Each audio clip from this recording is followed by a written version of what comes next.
Je suis élu dans le 8e arrondissement, élu au Grand Lyon. Je suis conseiller délégué en charge des collèges et de l'éducation. Je suis venu au monde politique par le milieu associatif.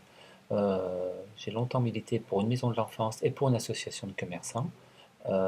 Et rapidement, je me suis orienté vers la politique avec des relations, se rendant compte que le milieu associatif ne pouvait évoluer que s'il était en lien parfait avec le monde politique.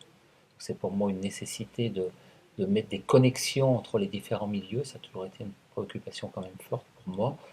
J'ai longtemps milité dans un parti politique qui s'appelait l'UDF, qui n'existe plus, mais dont beaucoup d'idées ont été reprises au sein du mouvement démocrate.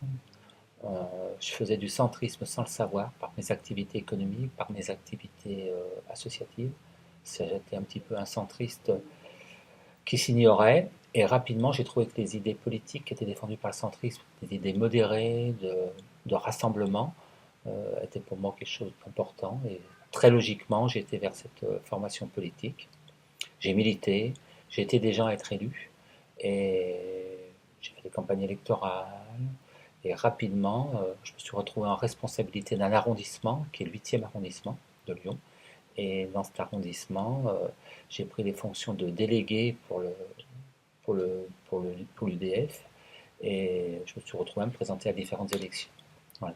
Des élections d'abord cantonales, après j'ai été suppléant pour des élections législatives avec Azouz Begag, et puis après pour les élections municipales, nous avons travaillé avec Gérard Collomb, et rapidement j'ai été élu sur la liste de Gérard Collomb dans le 8e arrondissement, et c'est là maintenant mon deuxième mandat.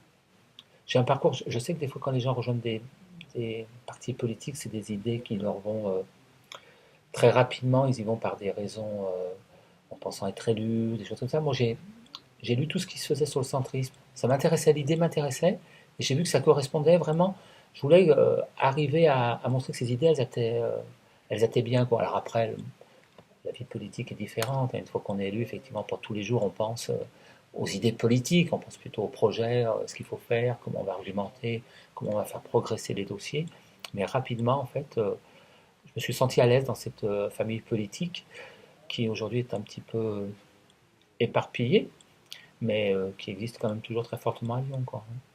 On a la chance d'avoir un groupe extrêmement uni, parce que d'abord on se connaît depuis longtemps, on partage vraiment les mêmes idées, on est souvent en grande proximité, c'est plus, j'allais dire, il y a eu beaucoup de rencontres humaines, travailler sur des dossiers, voir qu'on partageait des opinions vraiment en commun, qui fait qu'on est un groupe quand même assez solide et uni.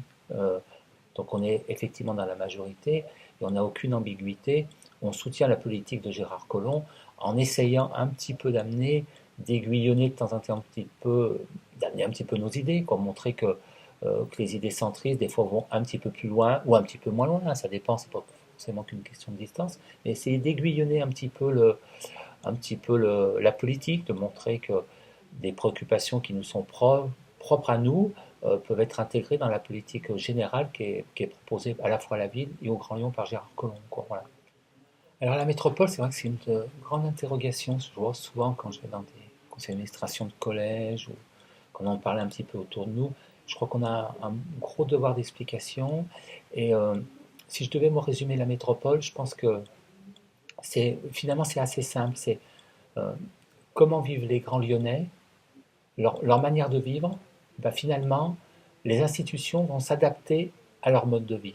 Ce qui est quand même assez rare, parce qu'en général, on a construit des organisations sur lesquelles les gens se mettent. On le voit par exemple avec les arrondissements. Il a fallu créer des arrondissements pour des raisons pratiques.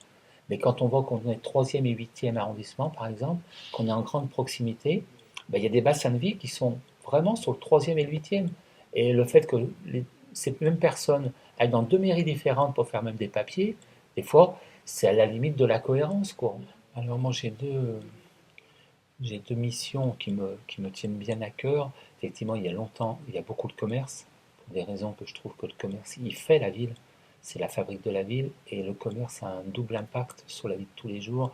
Il y a à la fois un impact économique extrêmement fort, c'est-à-dire qu'il crée des emplois, il permet de ne pas les délocaliser. Et puis il a un deuxième impact, le commerce, que les gens ne voient pas toujours, mais ils le voient quand les commerces ne sont plus là, c'est ce rôle social et culturel qui est extrêmement important, ce qui fait la ville. Et puis l'autre domaine, ben forcément, c'est le domaine pour lequel Je suis conseiller délégué, c'est l'éducation et ce sont les collèges, et évidemment. Là, on a une mission qui est à la fois simple mais quand même compliquée, c'est-à-dire que transférer les collèges du département à la métropole, de faire qu'il y ait une continuité de service public, qu'à la limite que les gens ne s'aperçoivent pas qu'on a changé de collectivité, et puis après, ben, on essaiera d'influer dans les collèges un peu toute notre politique du Grand Lyon. C'est par exemple le traitement des déchets, ce sont les déplacements, que les collégiens puissent aller peut-être en vélo au collège, ça nous paraîtrait une bonne chose. C'est la laïcité, essayer de vraiment l'impulser dans les collèges. Elle est évidemment bien présente, mais toujours veiller à ce qu'elle soit toujours bien présente.